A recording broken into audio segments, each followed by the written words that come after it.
Hi everyone, Tracy DW here.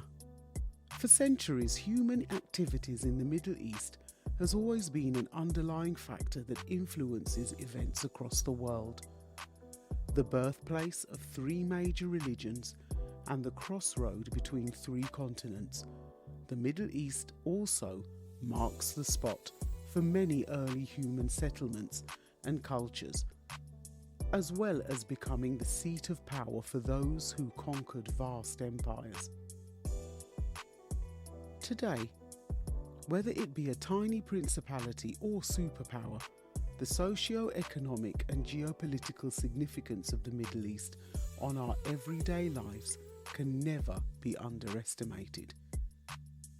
For decades, events across this region has often aroused conflict and tension and been a focus for scrutiny and speculation.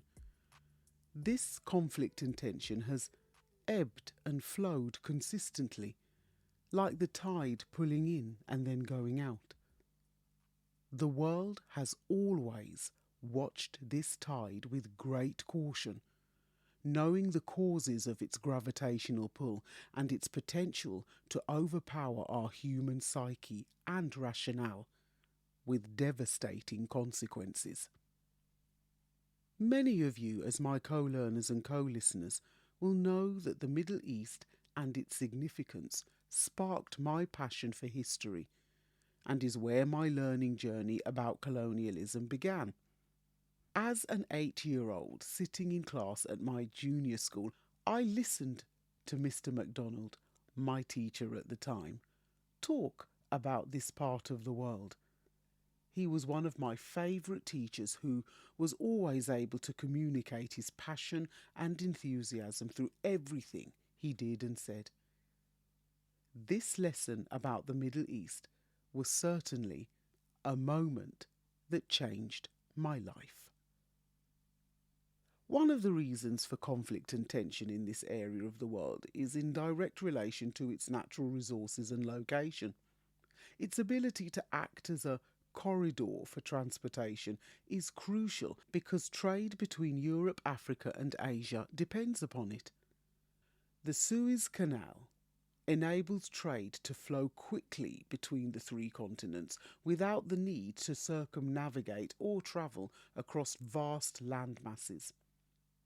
The strategic significance of this man-made waterway was brought abruptly into focus by the recent military strikes carried out by the US and Britain on Yemen in relation to the attacks and blocking of trade ships by the Houthi rebels as cargo attempts to journey up the Red Sea, through the canal and into the Mediterranean.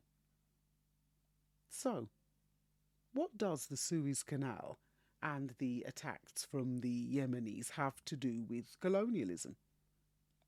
Never let it be said that colonialism is just a thing of the past, as events which ebb and flow today have their origins in activities of the past by Europe and the West's desire to control the world's natural resources, wherever those resources may be. You can always go a little deeper back into the past and explore the root of Britain's interest in the Middle East, which was way before 1947. The country known as Yemen today has its origins in the Himyarite kingdom, which was influenced by Judaism, with Christianity and Islam arriving in the 4th and 7th centuries respectively. Due to its position on the Arabian Peninsula, Yemen became an ancient trading state which used to include parts of modern-day Ethiopia and Eritrea. For centuries, it had been a primary producer of coffee, but the Europeans eradicated this monopoly by the mid-18th century when they brought back coffee trees to their colonies in the West Indies, East Africa and Latin America. Yemen's colonial narrative began when Britain was looking for a coal depot to service their steamers en route to India. By 1839, they had settled in the port of Aden, reaching an agreement with the Sultan of Lahij, who the British later evicted. The port of Aden grew rapidly due to migration, and a decade later it became one of the world's most populated cities and busiest ports. Once under the rule of British India, the port and its surrounding land became the Aden Protectorate, and later a British Crown colony in 1937 until 1963. After World War II, a process began where southern and northern states remained separate, with the South becoming independent in 1967, and both states unifying in 1990 to become the modern-day Republic of Yemen. But these recent events in the Red Sea is also evocative of Egypt's colonial narrative. Measuring at almost 200 miles in length and replacing a series of smaller natural canals, the Suez Canal was viewed as the great artificial artery or vein of the British Empire. The canal was built between 1859 and 1869 by the Suez Canal Company, owned and formed by the Frenchman Ferdinand de Lesseps. And the labour relied heavily on Egypt's population, many of which were in dire poverty and therefore prone to exploitation. Despite Britain originally rejecting to the canal being built, it remained under French and English dominance. Since 1875, when Britain acquired shares from Egypt's then ruler Ismail Pasha as a solution to easing Egypt's financial woes. Since 1852, the British presence was prominent over most of northern Egypt as it oversaw the construction of its first international railway, the Cairo to Alexandria railway line. Decades of military conflict saw yet another clash with the Ottomans, and Britain succeeded in developing a protectorate over Egypt as it had with the post at Aden. British occupation in Egypt ended just after World War I.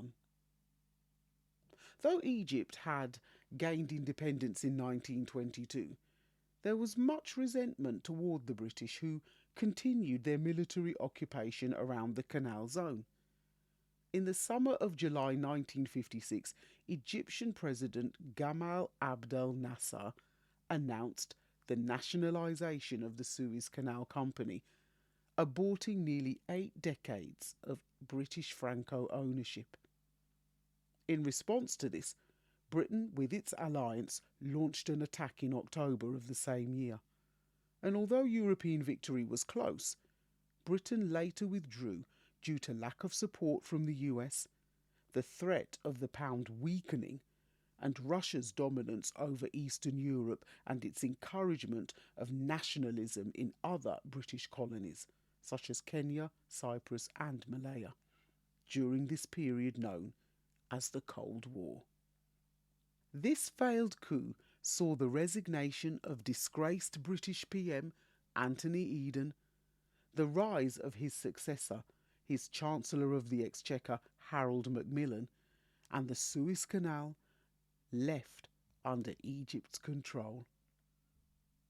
Britain had always viewed the canal as vital to implementing its colonial activities, keeping in close proximity to trade and governance with its colonies in the East. Now, in the post-colonial era, with rising inflation and rising costs of food and fuel, the recent military strikes in Yemen shows that the canal continues to be strategic and central to Britain's trade and economic interests, both in the Far East and around the world. There is the perspective that these current attacks against the Houthi are simply about protecting the UK's trading interests. But what about the plight of Yemen and its people? as well as the internal conflict that has gone on for well over a decade, and with the country's economy at breaking point, millions have been subjected to violence and suffered displacement with famine, a lack of sanitation and medication. Yemen has been named as possibly the world's worst humanitarian crisis, with all its colonial collateral. Surely, Britain should have a greater conscience and inclination towards intervening when human life is at risk on such a massive scale, and not just simply when its own economic interests are under threat.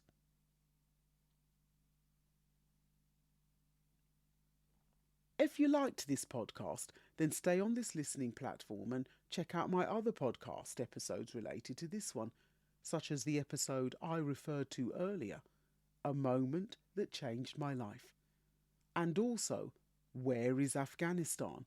20 years ago, 2 weeks later, parts 1 and 2. These episodes are all from the first season. And don't forget what I call the heart and soul of the Stories to be Told movement. My stories or poetic narratives, Caribbean Wind, Caribbean Rush, Nights at the Round Table, the Berlin Conference 1884, and Gone with the Wind, Macmillan's Speech for Change. These are all available on the website in both Kindle and paperback formats, and in ebook format at Apple Books and all other digital platforms. And also, the publication of the latest 4 titles. Now, if you want to find out more, just visit storiestobetold.com and check out the learning platforms for The Journey's End, Giving Back Hong Kong, Bite from the Big Apple, A Story for New York, Hope for Zimbabwe, Arise the Phoenix, and also A Story for South Africa. Visit storiestobetold.com for my latest newsletter and promotional giveaway for this month for one lucky person on my email list. Now, if you'd like to sign up to my email list, just go to the website and sign up where you can opt in and receive your free samples of my first 4 titles.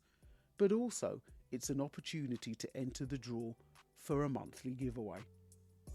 And finally, remember that you can also send me an audio message on the SpeakPipe link, which is also in the show notes. So don't be a stranger. Feel free to like, follow and share us on social media when you visit the website. Just click on whichever social media link you would like to follow us on.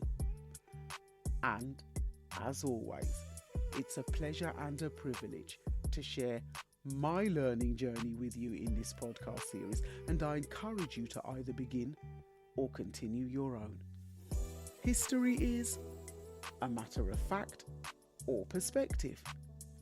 I'm Tracy DW, and this is a Stories to be Told podcast. Stay safe, stay well, stay blessed. Thanks so much for listening again, and I'll see you on the next page.